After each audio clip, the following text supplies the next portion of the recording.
Good morning, everyone. We're a couple minutes early here, but I guess we can do that.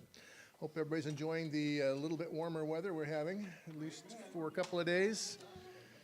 We've been taking our plants in and out that we just purchased because it's just about to that freezing level at night. So,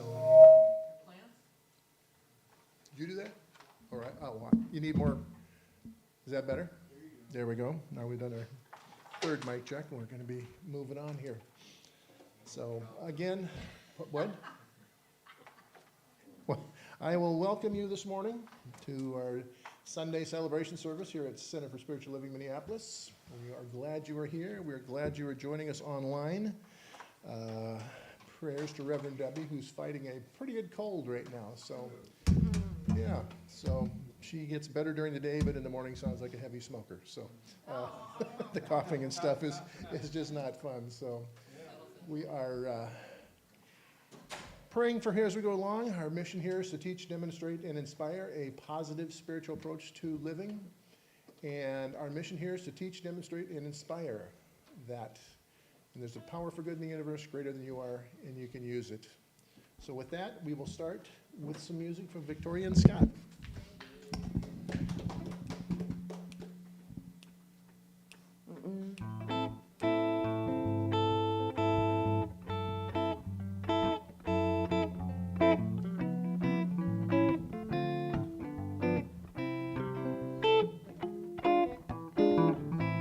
Blue skies smiling at me, and nothing but blue skies do I see. Blue birds singing a song, nothing but bluebirds from now on. Never saw the sun shining so bright, never saw things going so right. Noticing the day hurrying by, when you're in love, my how they fly. Oh, blue days, all of them gone, nothing but blue skies from now on.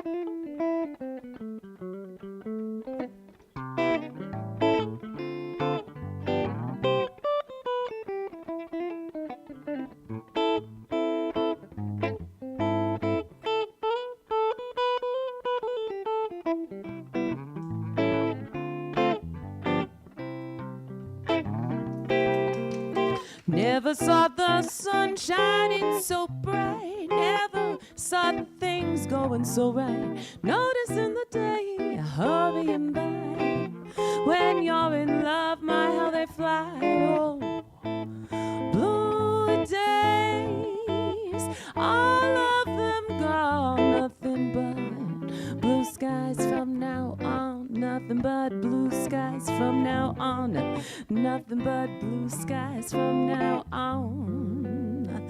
Nothing but blue skies.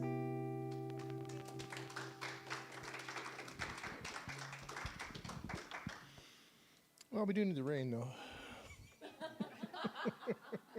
It's Minnesota. We have to talk about the weather all the time. So, okay, we're going to start with our group reading this morning. Should be on the screen there.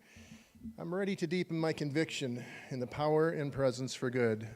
I'm ready to apply it in my daily life.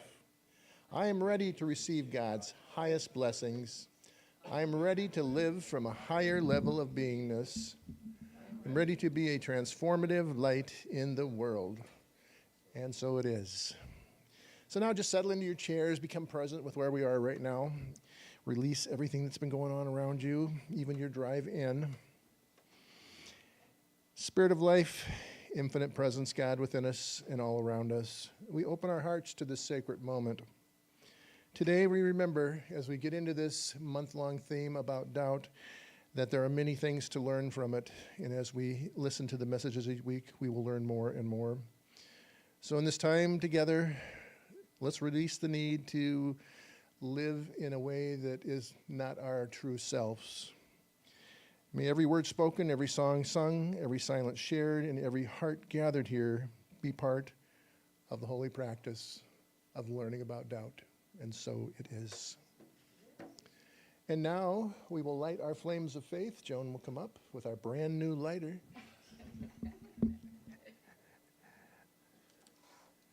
We know there are many names for the one. We know there are many paths to the one.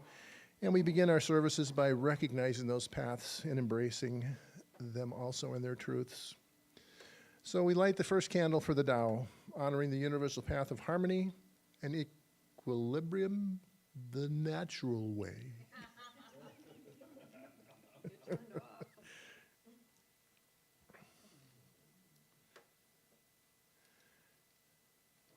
That's okay. Is it working? Or do we need another one? There we go. Okay. And now we'll light the candle for Hinduism, honoring the path of knowledge, action, and devotion. We need bigger wicks, don't we?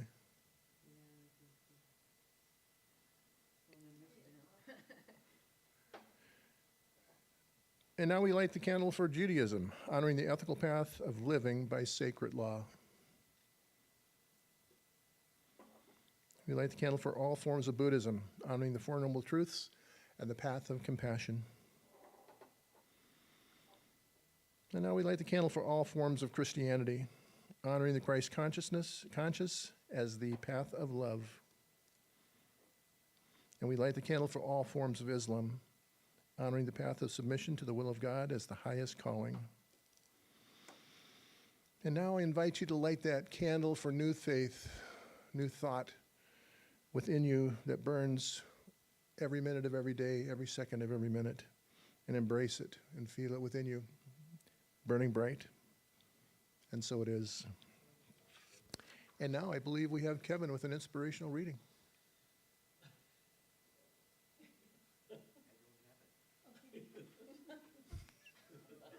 Swimmingly we're going.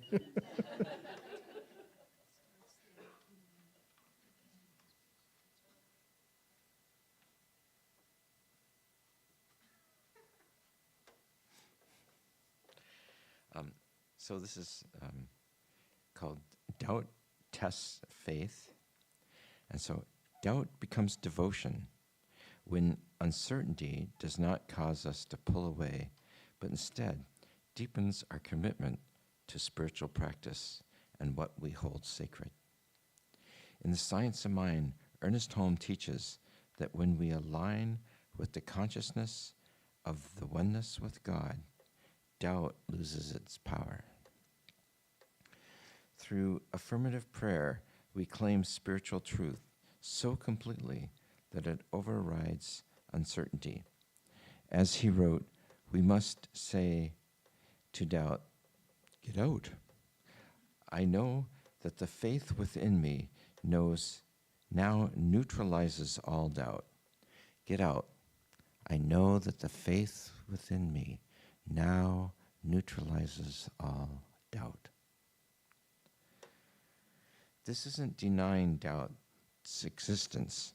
It is refusing to let doubt rule our life.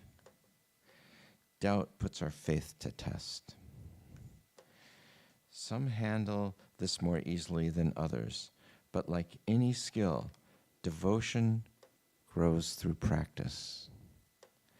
Just as faith, through consistent spiritual practice and discipline, grows.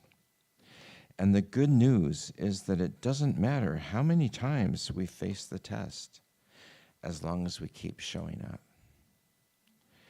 As the proverb reminds us, lessons repeat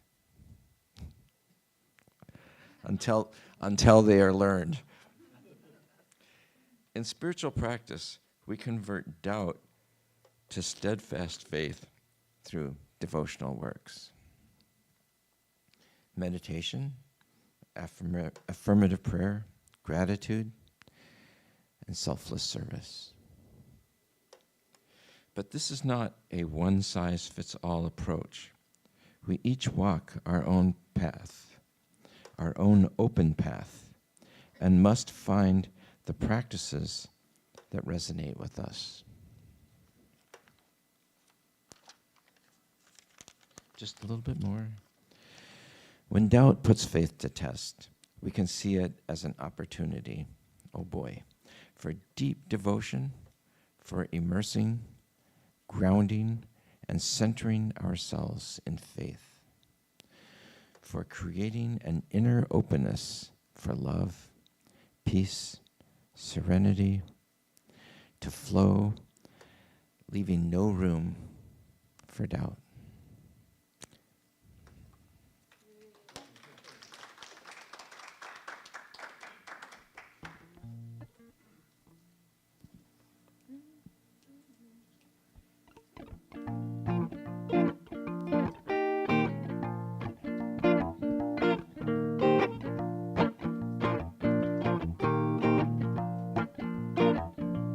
Get ready, my soul. I'm diving in. Get ready, my soul.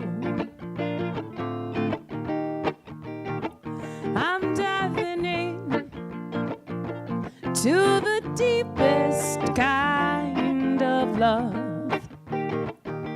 to the sweetest kind of life. Get ready, my soul.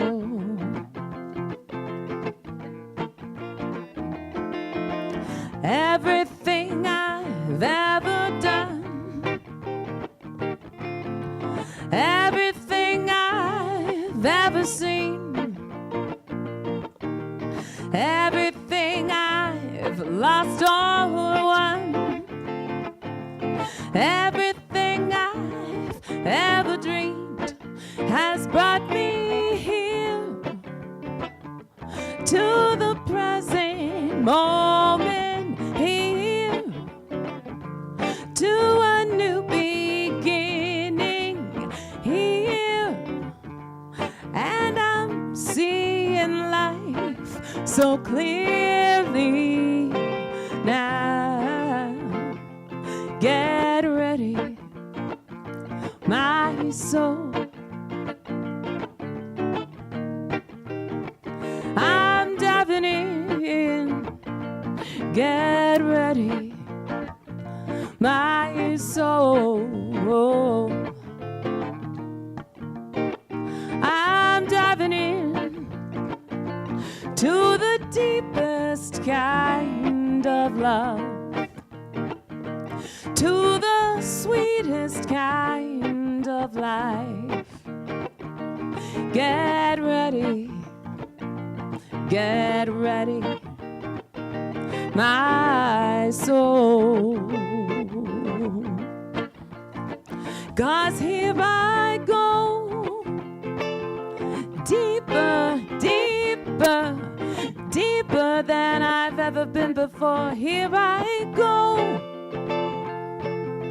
closer, closer, closer to my sacred source. Here I go, deeper, deeper, deeper than I've ever been before. Here I go, closer, closer, closer to my sacred source. Get ready, my soul. I'm diving in. Get ready, my soul. I'm diving in.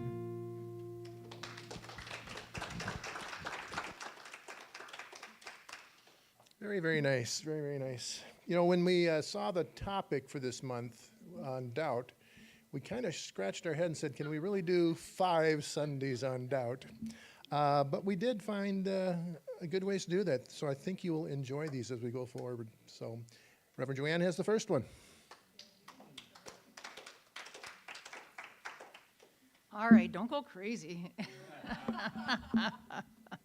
Thank you for being here. Thank you for that lovely music and for the reading, Kevin, and for all you do, Jeff. So good to see you here this morning. And yeah, we're talking about the theme for May, new month, is divine doubt. And yeah, that does seem a little odd, but you know, this magazine that a lot of us subscribe to, that's the theme for this month in here. So we decided to go with it, and for this morning, I'm talking about self-doubt. Self-doubt as the starting block. And so we're talking about, this is the way I look at divine doubt. I believe that there's one power in the universe that created everything and everyone, everything and everyone, that's all there is, one power. And I believe that power is within each of us. So we all have that power within us. And so what I think is when there's that little small, still voice that kind of knocks at the door once in a while and says, you know, I know you've been pounding the table on this, that this is what you believe and this is the truth and you're right and everybody's wrong, but you want to think about that a little bit? There's that still small voice that sometimes gives us a little push. And the idea about when we have these doubts is not just to push them away and say, no, I'm right, this is what I've always believed, this is what I believe, sticking with this. Instead of that, you know, perhaps we should explore, question, and learn from some of these doubts that we have. So can we be honest with ourselves? When I started looking at this stuff, the first thing I thought of is the major doubt that I had in my life early on was when I was in my teens, because I had been going to confirmation class in a very fundamentalist church that was very sure that we had the true way, and we were not encouraged to doubt or to question. We were just take that on faith. And don't ask questions. That was the mode. And some of you who are smiling have been there. You know where how that works. And I'll talk a little bit about that later. But the idea is that what we don't want to do when we have these nigglings inside, this still small voice knocking, saying, "Yeah, you're really sure about that? We don't want to just bury that. We want to look at it." And it reminds me of this story that was an allegory from Plato.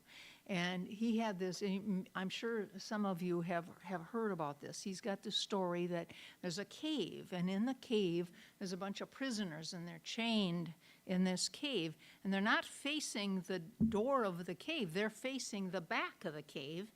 And behind them there's a fire, so they can see some shadows. That's their life. That's their life, looking at those shadows, and they think this is what the world is all about. Well, one guy one day escapes. He gets out of the cave. He goes outside. He's like, whoa, oh, this is unbelievable. The blue sky, the trees, the breeze, the water. Oh, he was just awestruck. And he thought, oh, I'm going to go in and I'm going to tell these prisoners, I'm going to release them, and we're all going to enjoy reality. This is the real life. They think the real life is looking at these shadows on the wall. So he goes back in and he tells them, you just aren't going to believe what I just experienced. It's just glorious. This real world out there is fabulous.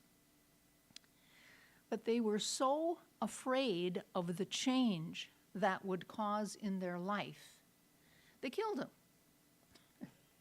And they stayed right where they were, in that cave.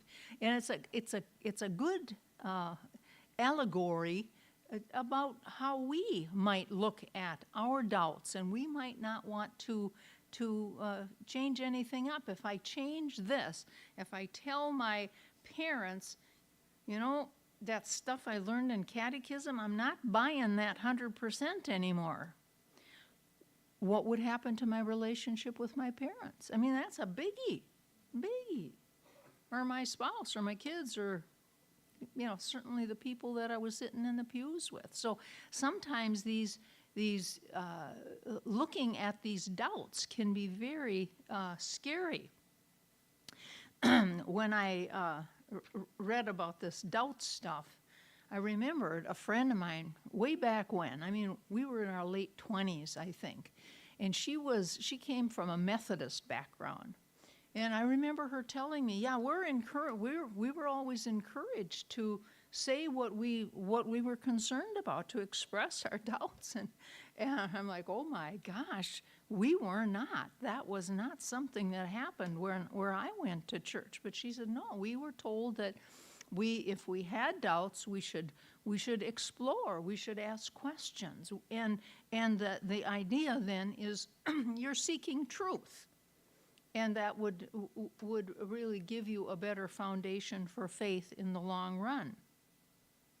I'm going to just repeat the quote that Kevin read from Ernest Holmes, that last paragraph. When doubt puts faith to the test, we can see it as an opportunity for deep devotion, for immersing, grounding, and centering ourselves in faith, for creating an inner openness for love, peace, and serenity to flow, leaving no room for doubt. So we want to examine the doubt, but then, you know, let's not get burdened by it. And I want to do a little pitch for this magazine, as long as I've got it right here. If you don't subscribe to this, this was my religion for a long time. I really found solace in this, and I still do. This is part of my morning reading. There's a daily reading in there. There's very good articles, and I highly recommend it. We usually have some old copies up there. You can grab one and find out where you can call to subscribe or write to subscribe, however you do. But I just really think it's a fabulous magazine. So do we have anything up here today? Okay. So there's three things that I'm going to focus on today. One of them is self-doubt is as natural as hunger. We're going to have self-doubt. We don't have to be ashamed of it. It's just like hunger. And it's good, because when we get hungry, that's when we eat. And we need to eat. We need to have nourishment.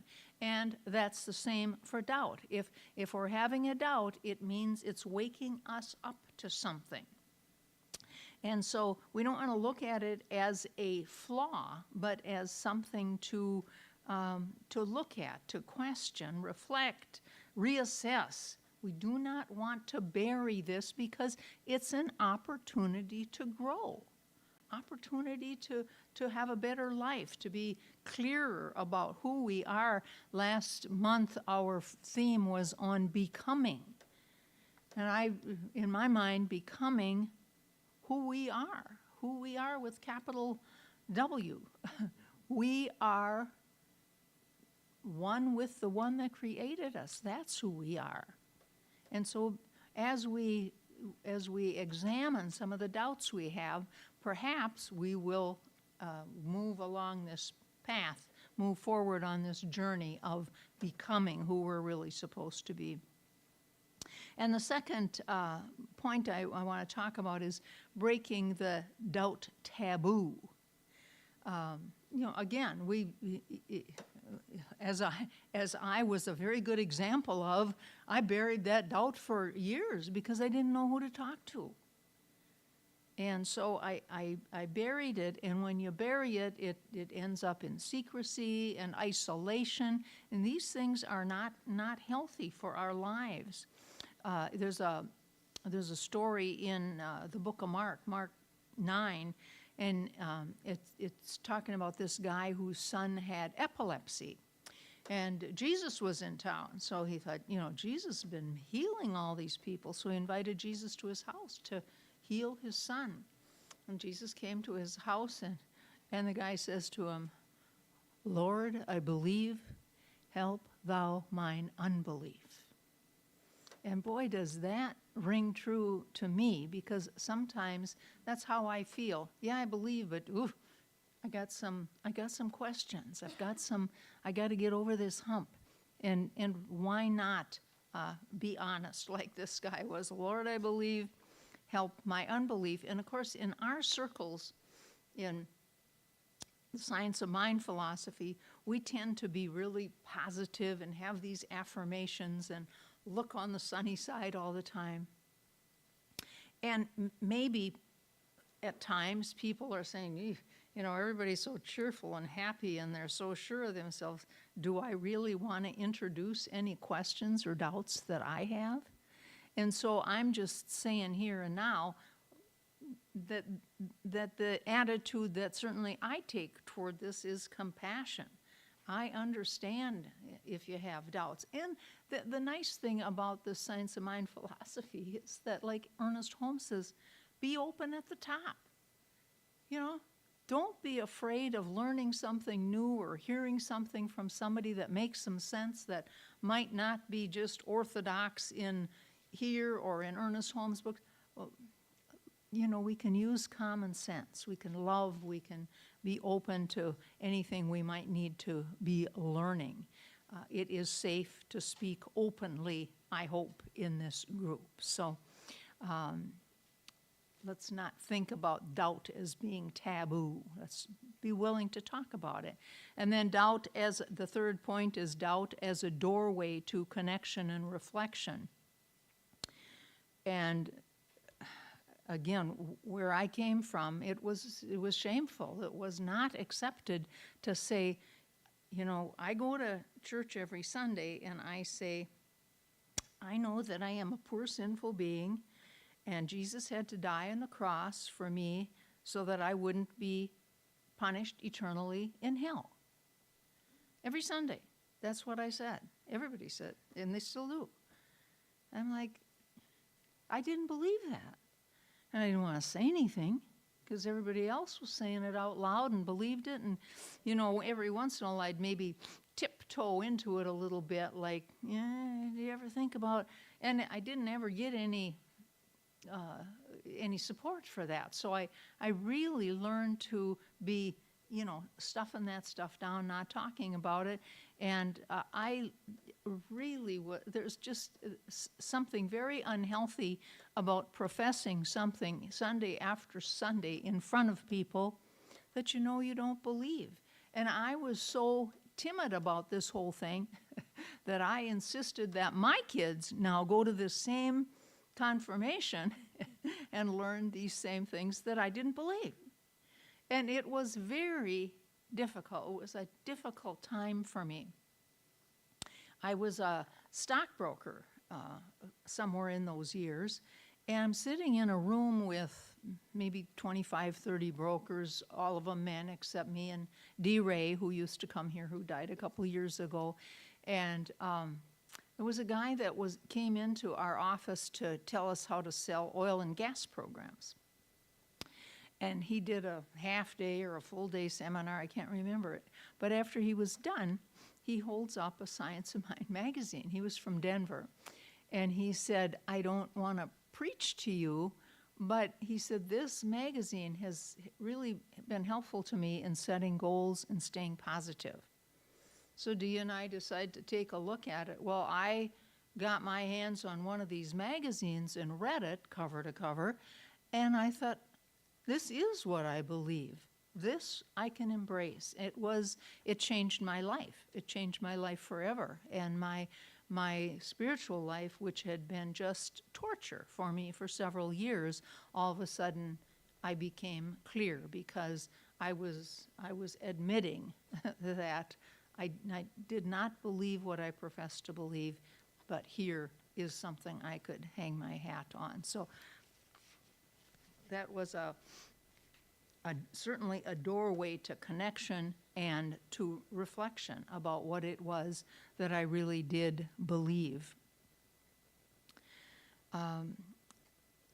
So the thing that I want to really point out here is that this self-doubt is normal. pretty much we all have it in one area of our life or another. I had it with my spiritual life. We might have some doubts about politics, you know. A lot of us can pound the table and say, this is the truth, I know the truth, nobody else knows the truth. We can do that, and let's face it, we do. So we can have self-doubts about that, maybe something niggling, saying, well, you know, they might just have a point there. Just keeping an open mind. We might have self-doubts about, I had this rift with my brother-in-law 10 years ago, can't remember what it was about, but I know I was right and he was wrong. You know, maybe we need to re-examine, open our hearts a little bit, and take a look at if this still small voice is talking to us a little bit, and be curious and question instead of being so sure and so adamant about what it is that we determine is right. I'd like you to think for a minute about this thing we call divine doubt. What doubts or uncertainties are you hiding? You might want to think about that. Is there something within you that you maybe didn't want to say out loud or think out loud, but might be back there, that little small voice might be speaking to you? Can you recall a time that there was this in your life, that you had one of these doubts? Right now I'm thinking about Santa Claus. A lot of little kids, you know, they're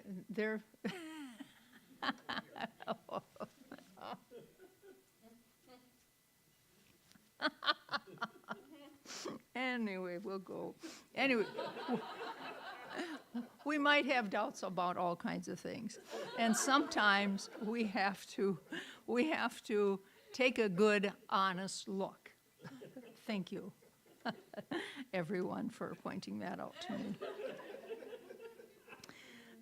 So we want to think about, what is it we might be hiding? What is it we might not be wanting to look at? And what is it that we fear? Certainly I know what I feared. I feared my family would be aghast, and they were.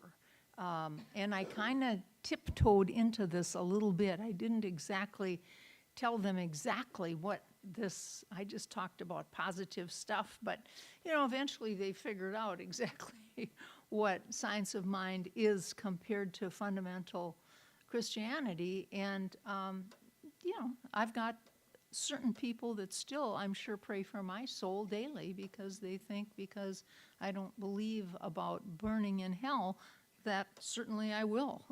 So,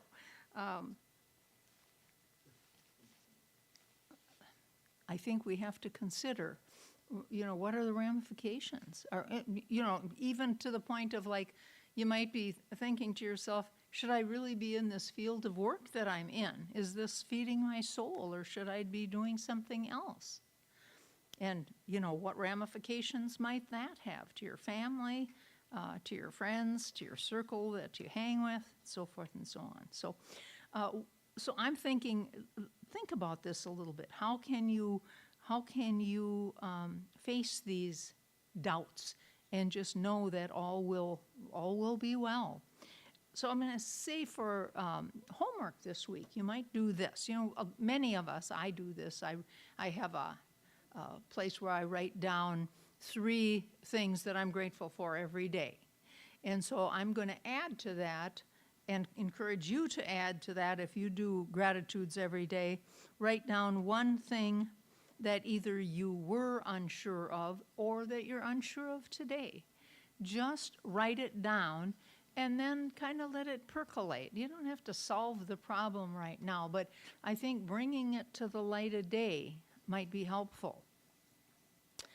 Let yourself sit in that unknown. And, we're not used to doing that, I think. That's not a favorite thing for anybody to do, to sit there and say, well, I don't really know about this, but I'm just gonna let this settle in with me for a bit and see what comes up, see where I'm led. And then when you do that, after, you might want to then take this to somebody that you trust and share it. I've been having second thoughts about this or that. I want to bounce it off you, somebody that you trust. Could be big, could be small, but it might just open your life to a bigger truth with a capital T. So these are the things that we can begin to think about, and I would, as I said, encourage you, if you don't subscribe to this, you can probably still get it at Barnes & Noble. They sell it, so it's just a good thing to have. And I'm going to end with a couple things. I'm going to end with a meditation done by Ernest Holmes after the article that he wrote in this month's magazine, and then I will close with a spiritual mind treatment. So I would invite you, if you like, to just get comfortable where you're at, just kind of settle in, and just let your thoughts kind of go and be right here, right now.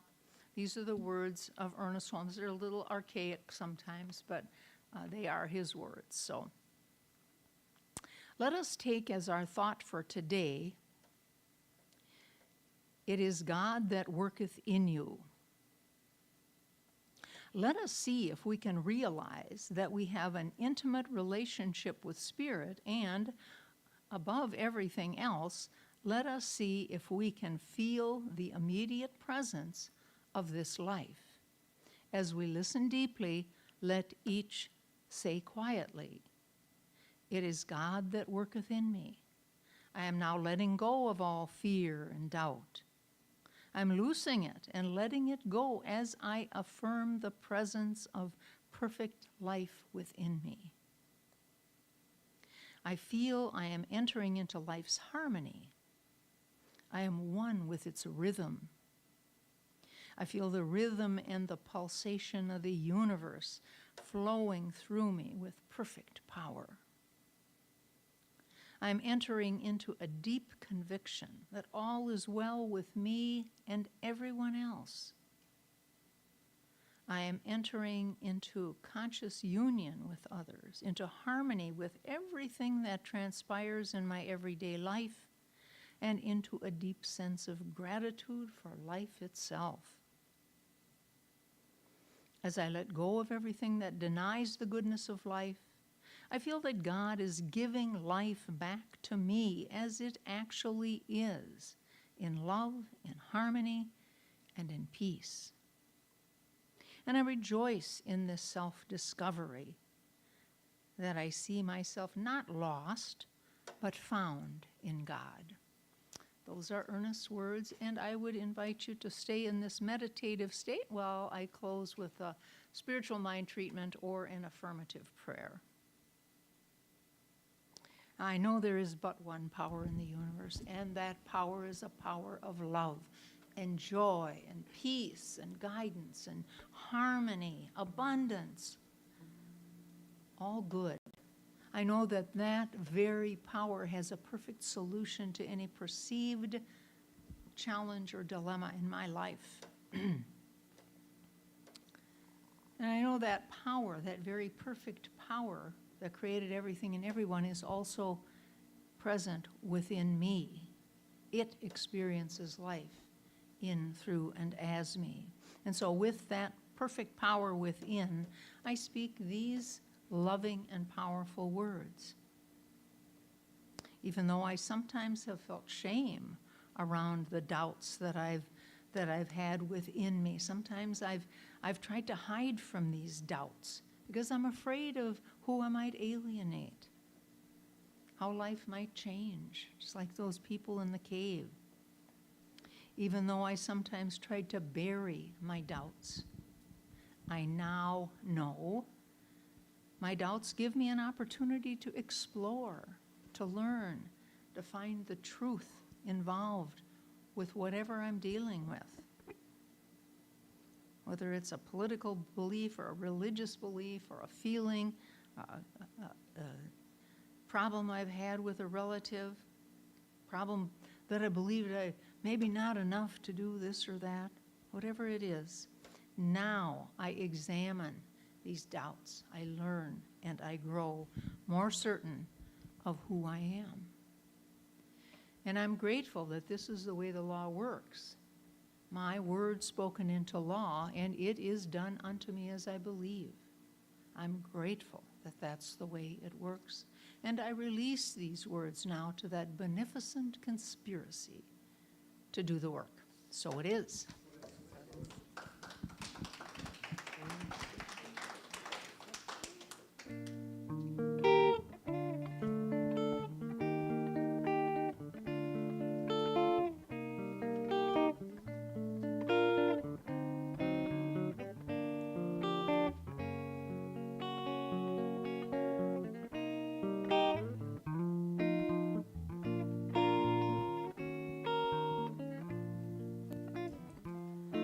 I see trees of green, red roses too.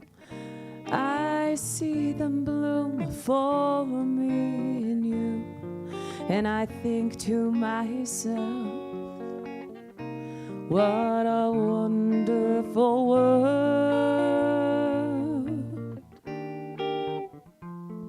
I see skies of blue and clouds of white, the bright blessed day and the dark sacred night. And I think to myself, what a wonderful world. The colors of the rainbow, so pretty in the sky, are also on the faces of people going by. I see a friend shaking hands, saying, how do you do? They're really saying, I love you. I hear babies cry, I watch them grow. I learn much more than I'll ever know. And I think to myself, what a wonderful world.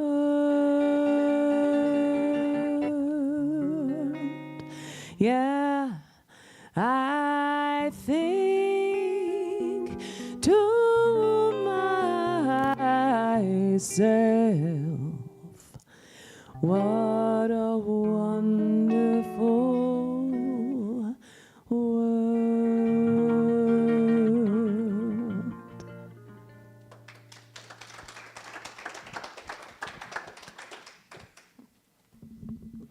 Ex-nay on the Easter Bunny, too. Oh. She's out of the room now, so you can.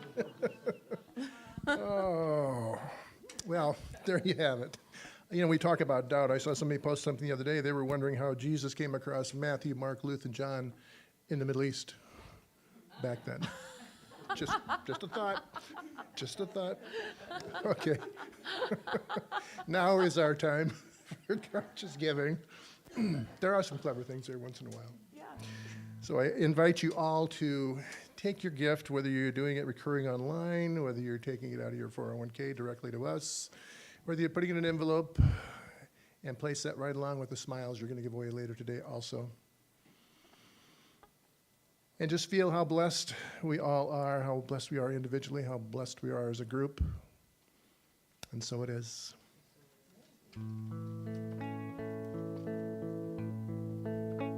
I am so blessed. I am so blessed. I am so grateful for all that I have. I am so blessed. I am so blessed. I am so grateful.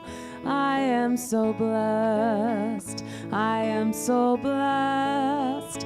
I am so blessed. I am so grateful for all that I have.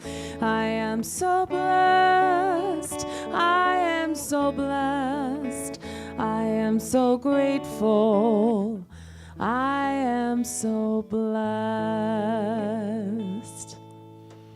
We thank you deeply for your support, and we bless the gifts and we bless the givers. Now we have a few announcements. First off, we are starting our next book discussion on Wednesday. If you've not signed up for that, it's on the front of the website. It's in the newsletter to do that. It's on Wednesdays at 7 o'clock on Zoom. We are doing The Universe is Calling. I think if you've not read Butterworth before, we did spiritual economics with him recently. Much more of our today's world, although I think he's in the 60s. But it's much more of today's world than, say, reading Holmes or something like that. So it's a very fun read. It's not a very big book, but it's got some great discussions, and this group has had some very, very good discussions. So look forward to seeing you on Wednesday. On the 17th, after service, we will be having a potluck at Reverend Debbie in my house.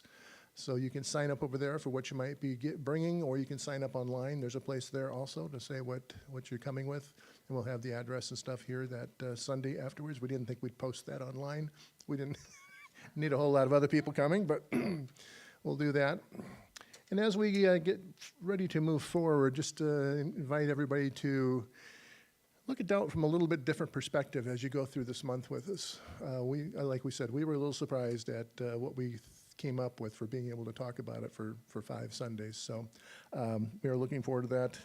Enjoy your week with some better weather. I know it's going to cool a little bit, but at least it's not snowing up here. So I know one of our people is going up to Superior they were missing the 30-degree weather. So Ren is going up there so she can just get a little more taste of it this week. So, okay, I invite everybody just to take another breath and settle into your chair just for a moment as we pray out, and then Joanne will bless us out and be sung out, and then we'll be coffeeed out as we go forward. So we do know that there is one presence, one infinite intelligence, and we are all part of that. That oneness is something that takes practice to understand and to feel. And the more that we can feel it each day, the more it presses forward in our life. And we are grateful for this new look at doubt as we go through this month. And maybe it will open some things, just as Reverend Joanne said, as we go forward. Opens up for conversation, opens up for our thinking, opens up for our understanding. And we are grateful for everyone here. We are grateful for the people in our lives. And we move forward into this day with great expectation. And so it is.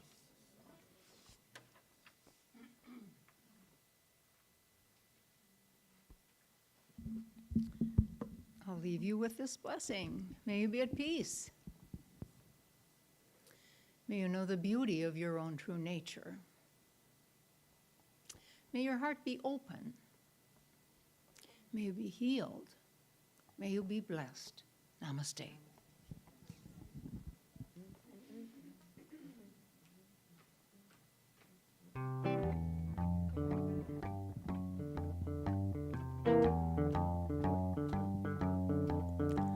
You might slip, you might slide, you might stumble and fall by the roadside, but don't ever let nobody turn your spirit down. Don't let nobody turn your spirit down. Remember, you're walking up to heaven. Don't let nobody turn you around. Okay, now I'm gonna sing that again. I forgot to tell you guys about this. When I say, don't ever let nobody drag your spirit down, then it's a call and response thing. So you gotta go, don't let nobody drag your spirit down, okay? All right, I'm gonna do that again. Actually, you guys stand up. It's the end of service. You're gonna go get coffee or leave or whatnot anyway, so, all right. Here we go. You might slip, you might slide, you might stumble and fall by the roadside. Don't let nobody drag your spirit down. Don't let nobody drag your spirit down. Remember, you're walking up to heaven. Don't let nobody turn you around. That was pretty good. Walk with the rich, walk with the poor. Learn from everyone, that's what life is for. Don't let nobody drag your spirit down. Don't let nobody drag your spirit down. Remember, you're walking up to heaven. Don't let nobody turn you around.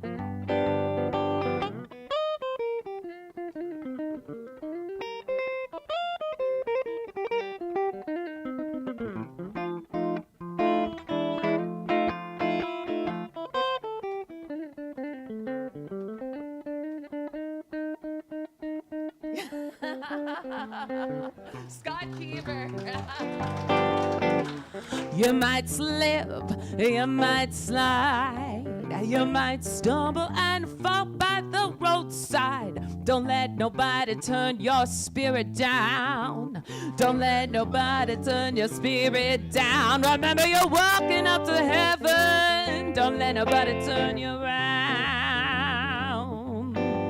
Remember, you're walking up to heaven. Don't let nobody turn you around.